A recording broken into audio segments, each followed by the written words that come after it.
김성수 문화평론가 모셨습니다. 안녕하십니까? 안녕하세요. 네. 김정수입니다. 자, 올해 극장가에서 재개봉작 열풍이 일고 있다 그러던데요. 네. 어떤 내용입니까? 뭐 사실은 네. 재개봉은 재작년서부터 네. 불기 시작한 어떤 바람인데 작년에 대단한 그 어떤 열풍들을 불러일으켰어요. 네. 그리고 올해까지도 이어지면서 재개봉의 어떤 전성기를 갖다 좀 맡고 있다 이렇게 볼 수가 있는데 네.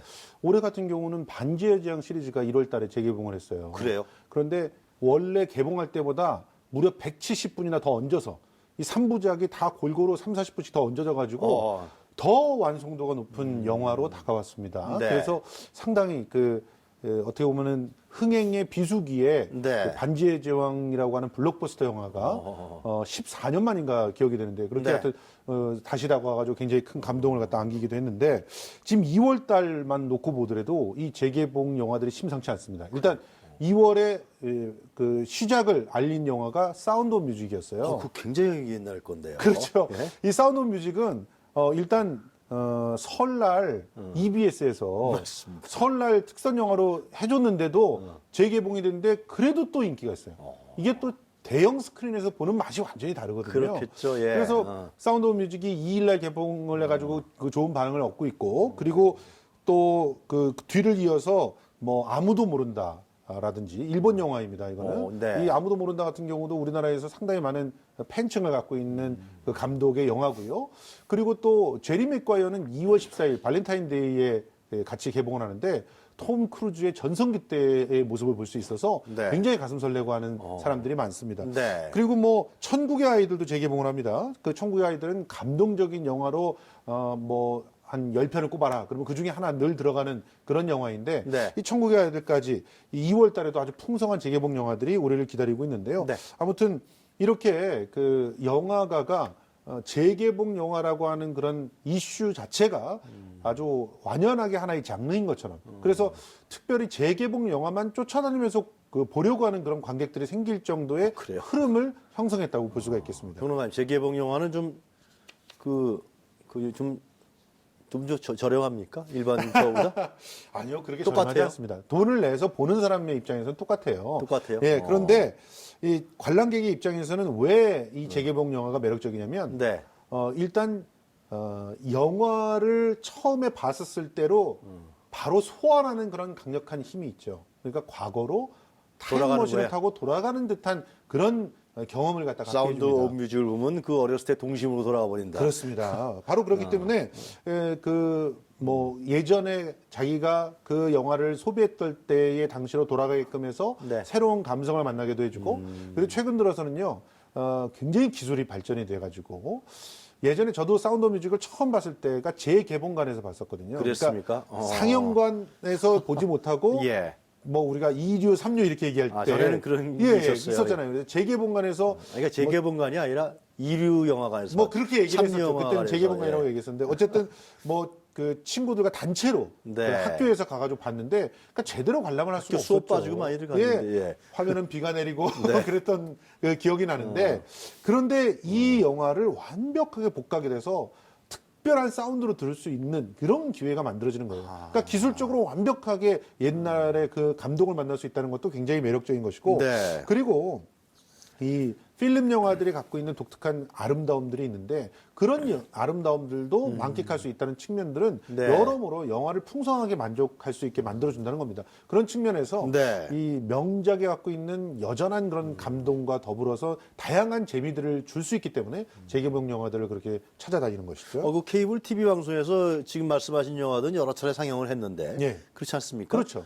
근데 이제 극장에 가서 그 대형 사운드하고 대형 스크린에서 보는 맛은 완전히 다르다. 그래서 찾는 거라는 거죠. 예. 관객들이. 그런데 얼마나 인기가 있냐면요. 네. 가령 이제 타이타닉 같은 경우는 예. 명불허전의 명작이죠. 그런데 2012년에 재개봉을 했을 때 무려 네. 36만 명이 동원돼서 그러니까 보통 우리가 요즘에 이제 할리우드 블록버스터라고 해가지고 완전히 그냥 100만 명 이상 동원하는 그런 영화들이 극소수고요. 네. 실제로 대부분의 외국 영화들은 뭐 20만, 30만을 넘기가 어려운데 재개봉만으로 36만을 넘어섰던 그런 기록을 세우기도 했고요. 타이타닉은 저도 케이블 TV에서 다시 봐도 항상 재밌더라고요. 예, 그런데 여러 번 대형, 봐도. 예. 대형 스크린으로 보면 정말 더 놀랍습니다. 그리고 뭐 이터널 선샤인이라고 하는 작품이 사실은 재개봉 영화의 붐을 가져왔던 영화인데요. 2015년에 재개봉을 했는데 32만 명을 동원했습니다. 그래요. 이터널 선샤인은 사실 처음에 개봉했었을 때도 뭐 200만 이상 이렇게 동원을 했던 영화지만 32만을 또 동원했으니까 뭐 그 실력도 대단하다고 볼 수가 있겠고요. 네. 뭐 2016년에는 노트북이라고 하는 영화가 가장 많이 인기를 끌었던 것 같은데 16만 명을 갖다 동원을 했는데 뭐 이런 그 기록들을 봐도 사실은 판권이 굉장히 싸요. 새로 재개봉을 하게 되면. 그렇겠네요. 근데 예. 싼 판권으로 짧게 영화를 여는데도 32만, 뭐 16만 이렇게 흥행 성적이 있으니까 알짜의 수익도 올릴 수 있어서 그러니까 유통을 하는 사람의 입장에서도 괜찮다. 그래서 흥행의 사각지대를 메꾸는 아주 효자 아이템이다. 이렇게 생각을 하고 한국 있는 겁니다. 영화 중에서 재개봉작 중에서 좀 인기를 누리는 영화는 없습니까? 일단 한국 영화에서 재개봉작들도 이제 슬슬 이렇게 네. 좀 시도가 되고 있는 상황인데요. 아직까지 이렇게 외국의 재개봉작처럼 매력적인 그런 포스를 자랑하고 있는 작품은 없는 것 같아요. 근데 조금 있다가 이제 명량 같은 영화들이 또 재개봉이 된다면 아주 또 사랑받지 않을까 이렇게 생각이 되는데요. 네. 일단 기본적으로 관람객들은 이 이터널 선샤인 같은 작품을 찾았던 사람들을 설문조사를 이렇게 해보고 인터뷰를 해보니까 뭐라고 얘기를 했냐면 기본적으로 예전에 소문은 들었는데 그때 놓쳤다, 못 봤다라고 하는 사람이 굉장히 많더라고요.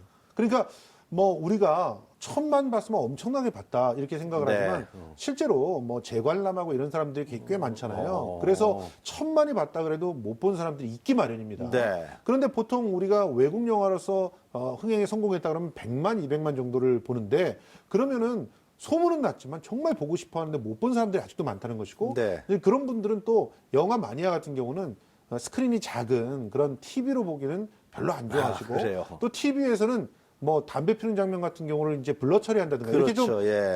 어떻게 보면 TV에 맞게 또 잘려져 나간 부분이 생겨요. 그러다 보니까 결국은 확실하게 스크린에서 제대로 기술적으로 특히나 완벽하게 네. 더욱이 반지의 제왕 같은 경우는 감독이 원하는 장면을 다 집어넣어서 그렇게 볼 수 있으니까 정말 재개봉 영화만이 주는 마력들이 있다. 이렇게 최근에 얘기를 하고 있는 재개봉작 순위는 어떻게 됩니까? 어디가 1등이에요? 어느 영화가? 지금 현재로서는 이제 네. 타이타닉이 1등을 그래요? 하고 있었고요. 그리고 이터널 선샤인이 2등, 그리고 뭐 노트북 이런 순으로 이렇게 흘러내려오고 있는데 네. 뭐 기본적으로 재개봉 영화들이 이 상당한 그런 영역들을 차지하면서 오히려 전반적인 흥행의 어떤 수익들, 평균치들도 올라가고 있는 그런 현상들을 보이고 있어서 그런 말이에요, 예. 평론가님. 만약에 재개봉작이 이렇게 흥행하고 있다 그러면 예. 새로운 신작 영화들이 제가 드는 생각이 예.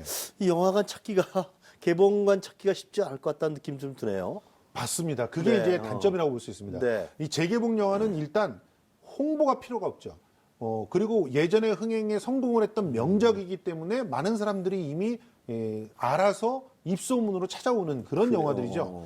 그런데 새롭게 정말 저예산으로 글쎄 말이에요. 이렇게 만들어진 그런 독립 영화들 같은 영화들, 경우는 예를 그렇죠. 들면, 독립 영화들까지 안 가더라도 뭐 대략 한 2, 30억 정도로 만들어지는 그런 중규모 예산의 영화들도 요즘에는 개봉관 찾기가 굉장히 어렵거든요. 네. 근데 이런 영화들이 예전에는 블록버스터하고 싸우는 걸로 끝냈는데 이제 할리우드 블록버스터, 그다음에 한국 영화 블록버스터, 거기다가 재개봉 블록버스터까지 같이 경쟁을 해야 되는 그런 상황이 벌어지고 네. 아예 재개봉 영화 중에서 이렇게 쏠쏠한 영화들, 제리 맥과이어 같은 경우는 2월 14일에 개봉하잖아요. 네. 요때를 딱 노리고 있었던 우리나라의 또 로맨스 영화들이 있었는데 뭐 서름을 당하게 되는 거죠. 제리 맥과이어만큼 유명한 영화가 나오는데 우리나라의 새로 만든 로맨스물이 얼마나 또 사랑을 받을 수 그것도 있겠습니까? 발렌타인데이 날 그렇죠. 개봉한다면서요. 이제 이런 부분들 때문에 네. 이 재개봉 영화들의 붐도 어느 일정 정도는 우리의 영화의 시장을 어떻게 보면은